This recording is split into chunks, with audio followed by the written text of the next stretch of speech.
My name is Swish Goswami, and I'm here to tell you all a bit of a secret. For the last few months, I've been pretty obsessed about something, and it's not Formula One, though I love Formula One. Happy to take questions after about that. But it's data and privacy. And I find it pretty interesting that every couple of years, it seems that whenever a company, we all know which company we're talking about, but whenever a company has data leaks or data breaches, or illegally shares our data with a company called, well, Oxford Analytica, was that it? Something like that. We all know the company now. It seems like we get really mad and angry, and we get all like, privacy, I need to go post about it now on every social media platform. And then 2 days goes by and we forget about it. We don't care about privacy that much, and it seems like we just go back to our normal lives. I, however, think that we are reaching a tipping point when it comes to data and privacy. And this tipping point isn't coming up to in 5 years, it's not coming up in 10 years, it's actually coming up next year. And I think the talk I want to give here is about how I think marketeers, how just businesses, small and large, should be able to combat this tipping point with 3 simple words: zero-party data. Oh, thank God. I was like, zero-party data, counting it out in my head. What is zero-party data?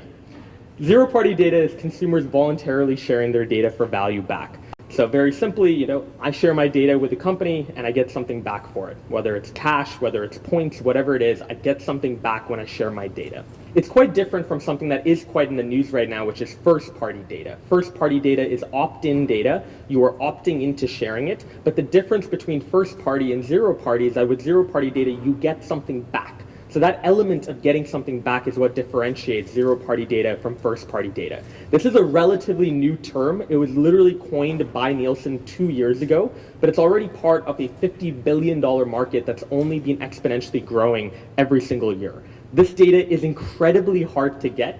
Even companies like Facebook haven't been able to get it yet, partly because I think there are some other issues among trust and how people go about interacting with these sort of platforms. But at the end of the day, zero-party data is the most direct way that consumers can share their interests and preferences. And it's no surprise, right? The reason why it's the most direct way for marketeers or brands to understand what people are doing is because the incentives are now aligned. People are more willing to share deeper forms of data or are willing to be honest when they share data if they're getting something potentially back for it. So why is it important? I think there's a few things to note here. This is the tipping point that I was talking about. In the last couple of years, every single year has marked an incredible milestone for data and privacy, and yet a lot of people in this room watching wouldn't have even heard of them. We look at privacy regulation like GDPR in Europe or CCPA in California. I know, acronyms, but I don't actually know the long form, by the way, of GDPR. It sounds very long, though, and professional, but really what it means, it's a regulation that prioritizes opt-in data. Long gone are the days where trackers and cookies and traffic panels can come and take our data without us even consenting or even knowing about it. GDPR in Europe, CCPA in California requires now that when a company wants your data, they need to ask for your explicit opt-in. I agree. That is why on most websites, when you go now, they're always like that I agree to cookies button that you have to click because of regulation like GDPR and CCPA. That exists. You have the Apple iOS changes that came up late last year, iOS 14.5. For most of us, it was simply a software update that we downloaded. Oh, a new software update by Apple. But for marketeers, it was terrible because now marketeers need to ask for your permission to track you on your mobile phone. So when you go to a particular app, if they want to know what you were doing on that app, how long you spent within that app, they need to ask for your opt-in. And a lot of people are opting out. Why would you opt in, right? When you opt in, you get personalized ads. Wow, what a great thing. I like that. Thank you. You don't get anything for it. So a lot of people, 96% of people in the United States last year opted out of all tracking on their cellular devices. You also have the issue of paid ads becoming more expensive and losing effectiveness because of ad blockers rising globally. Ad blockers have risen by 75% in the last 5 years. Most countries now in the world have some version of ad block that is available to consumers within that region. And it's only increasing year over year. And finally, cookies. Remember cookies? I don't know how many people here remember cookies, but cookies followed us all around the internet. They followed us all around the internet. What we did, what sites we were clicking into, what videos we were watching. Well, third-party cookies are being deprecated entirely on Chrome next year. They're already gone on Safari and Firefox, but they go away next year. What does that mean? A brand next year is going to be able to understand what you were doing on their website. That's a first-party cookie. It's exactly what we talked about in terms of I agree. That will always exist in the coming years. But what a brand isn't going to be able to understand starting next year is what key audiences are doing outside of their website. So if I care a lot about, let's say, the 20 to 24-year-old male demographic in Toronto, and I want to understand their browsing interests, what publications they read, what shopping sites they go to, what streamers they follow, how to retarget them, that's the sort of data that you're not going to be able to get because a third-party cookie is going away. How bad is this problem? Well, Twilio, a couple of months ago, surveyed some of the biggest companies in the world. They found that 81% of companies are still dependent on third-party data, traffic panels, cookies, very much data that is not ethically sourced, that is not taking your explicit opt-in in mind. 55% of companies say they're not ready for a cookieless world. I mean, it's next year. It's next year. Armageddon is here, and you have 55% of companies saying they're not ready for that sort of future. So how do marketeers generate zero-party data? Because I really do fundamentally believe it's the solution to a lot of these privacy changes that are coming about. There are 4 key ways, and these aren't new ways, by the way. A lot of you guys have probably interacted with some of these mechanisms, and you didn't even know that it was a form of generating zero-party data. One of them is surveys. Secondly, giveaways. Thirdly, web applications. And fourthly, browser extensions. Let's talk about surveys first. There's a couple of pros and cons when you're thinking about surveys. Obviously, the biggest pro for a survey is familiarity. Everybody here has probably taken a survey at some point, or you should have, because of the census. Remember that? Haha. No, I'm kidding. Don't work for the government. Surveys, at the same time, though, are familiar. And the cool thing about that is that there's so many technologies now that are being built, like MailChimp, for example, that have made surveys a lot easier, have made tracking for surveys a lot better, and have given proper advice to companies on how to be able to create an effective survey that people want to take. The biggest con, though, is that nobody likes taking surveys. No one wakes up in the morning and is like, I can't wait to take a survey today. Like, it's not something that a lot of people like doing because it does take time away from them. There's also a massive issue, response bias, for example. A lot of people tend to lie in their survey and just to get to the end where they get the reward, right? And so a lot of people don't generally, fill out surveys honestly, but more importantly, even if they filled it out honestly, it's static data. It's not recurring data for an enterprise or a brand. Imagine that I asked you what your interests and preferences were 3 p.m. on Monday. I mean, your interests and preferences might have changed by, Sunday at 4 p.m. or even Monday at 8 p.m., right? It's not something that is viable. It's not scalable to constantly give out a survey week over week to get updated information. What about giveaways, though? There are a couple of pros and there are a couple of cons as well. I think the biggest pro for a giveaway is that if done correctly, it can be super exciting.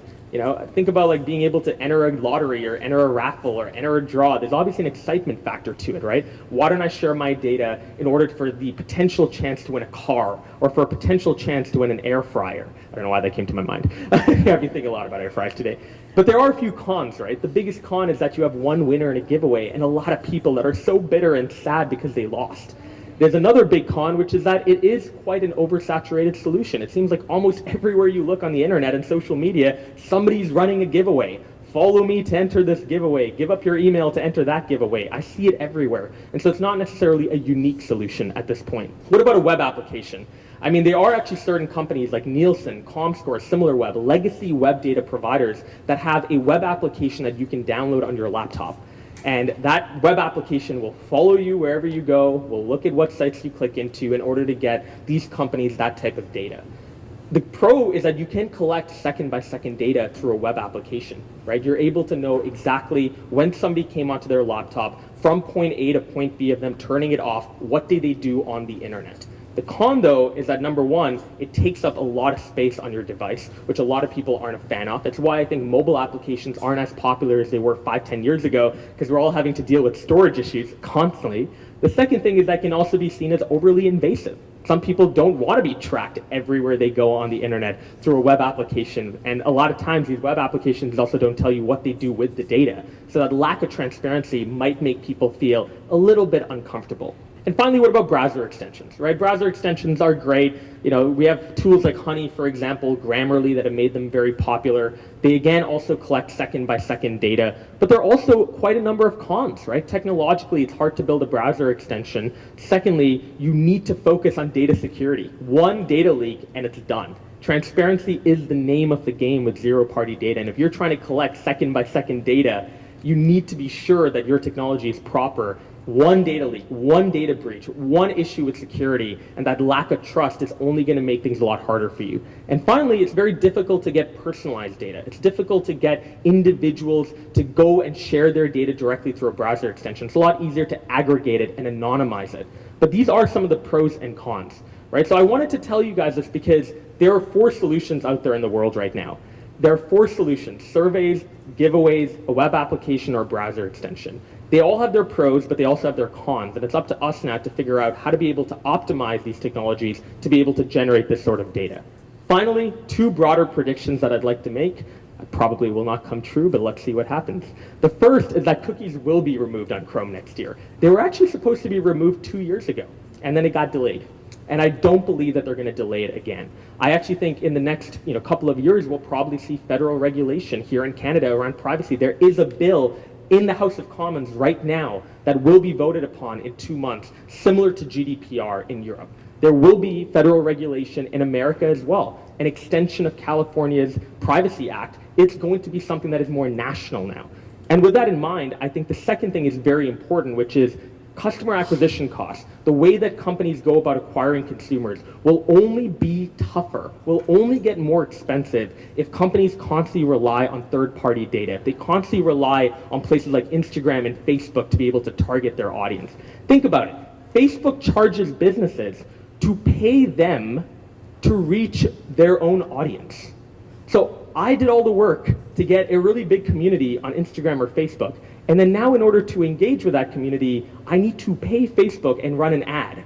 It doesn't make sense. It does not make sense fundamentally.